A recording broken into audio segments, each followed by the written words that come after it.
Good morning বন্ধুরা, শুভ সকাল। একটা নতুন ব্লগ নিয়ে নতুনভাবে হাজির হয়ে গেলাম। পেঁয়াজ কাটছিলাম তো চক দিয়ে জল বেরিয়ে গেছে। তো চলুন, শুভ সকালের শুভেচ্ছা ভালোবাসা রয়েছে। আর আজ জলখাবারে ডিমের বড়া দুটো করেছি, পরে করব। এখন রুটি দিয়ে একটু খাবার জন্য। আর কী বলে মিষ্টি আছে আর আলুর তরকারি। এই হচ্ছে সকালের জলখাবার। সকালে জলখাবারটা সেরে নেবো। ছেলে সকালবেলা বেরিয়ে গেছে, ওই জন্য প্রত্যেকদিন যেমন আলু ভাতে, ডিম সেদ্ধ আর ডাল ভাতে এসব দিয়ে দিয়েছি। ও খেয়ে বেরিয়ে গেছে, টিফিন নিয়ে গেছে। চলুন, প্রচণ্ড গরম, আর পারা যাচ্ছে না। যেটা করে ফেলেছি আগে না পারলে খুব মুশকিলের ভাত করেছি। এটা হচ্ছে কুমড়ো ভাতে মাছের ডিমের বড়া, আর হচ্ছে ডাল, এখানে ডাঁটার তরকারি আর মাছ ভাজা। এই হয়েছে আজকে দুপুরের লাঞ্চ। চলুন, শুভ দুপুরের অনেক শুভেচ্ছা আর ভালোবাসা। আর পারা যাচ্ছে না। সবচেয়ে বড় কথা, এই গরমটা একদম নেওয়া যায় না। কিছু করার নেই, তার মধ্যেই সব কিছু করতে হয়। করতে তো হবেই, একার সংসার হলে যেটা হয়। কিছু করার নেই, তাও কিন্তু বলি। আমার ছেলে বলে, তুমি যখন রোজই করো তাহলে বলো কেন, কিন্তু জানি না কেন, তাও বলতে হয়। কিছু করার নেই, একা একা সব কিছু করতে হয়। তো চলুন, এরপর হচ্ছে পড়াতে যাওয়া হচ্ছে দুপুরবেলা। আর তারপরে পড়িয়ে টড়িয়ে এসে আবার একটু চা খাবো, খেয়ে দিয়ে আবার পড়ানো। মানে সারাটা দিনই নিজের ব্যস্ততা থাকি। এবং আর একটা কাজে হয় যে তারপর ছেলে হাজব্যান্ডেরা তাদের জন্য খাওয়া দাওয়া রান্না বান্না সবই করতে হয়।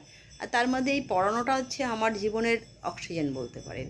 পড়ানো, খাতা দেখা, এইগুলো আসলে একা একা এর আগে অনেক করতে পারতাম, কিন্তু ছেলে বড় হয়েছে, তারও তো পড়াশোনা সব কিছু আছে, তাই নিজেকে একটু ব্যস্ততা রাখার জন্য এগুলো করি।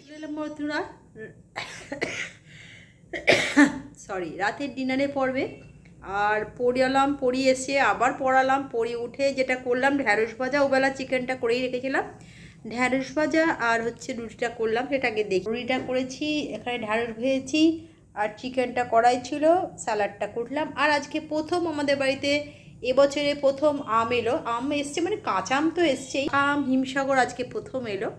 তো তিনখানায় না চারখানা আনা হয়েছে। তা দুটো একটুখানি কালকে খাওয়ার মতন, আর দুটো আজকে খাওয়ার মতন। তাই আজকে প্রথম দুটো দিয়ে উদ্বোধন করলাম। একটুখানি খেয়ে দেখেছি, ভালোই খেতে। হিমসাগরে সেই সুন্দর গন্ধটাও পেয়েছি। তো এই আম শুরু হলো, মানে যতদিন থাকবে ততদিন হিমসাগর আমই আসবে। আমার ছেলে হিমসাগর আম খুব ভালোবাসে। আমরা যেমন অনেক রকম খাই, সরি, কী যেন, আর কী নাম গো, সরি, তারপরে কী কী ল্যাংড়া, এইসব পাওয়া যাবে। আমি খাই, আমি মধু গুলগুলি, আমি সবই এনে খাই, আমার খুব ভালো লাগে। বাজারে যা পাওয়া যায় অল্প করে এনেও খাই। লাল ফুলি আম, এগুলো খাই, ভালো লাগে। ভ্যারাইটি খাম, হ্যাঁ, বৈশাখী, যেগুলো আমাদের চুচড়ার বাজারে পাওয়া যায়। আমাদের শ্যামনগর বাজারে আমি কিন্তু এরকম পাইনি। আমাদের ওখানে শ্যামনগরে হিমসাগর আম সবচেয়ে ভালো। অন্য কোনো আম ল্যাংড়া এটাও আছে, কিন্তু এখানে বিয়ের পরে এসে কিন্তু অনেক রকম বাবা আম আনতেন।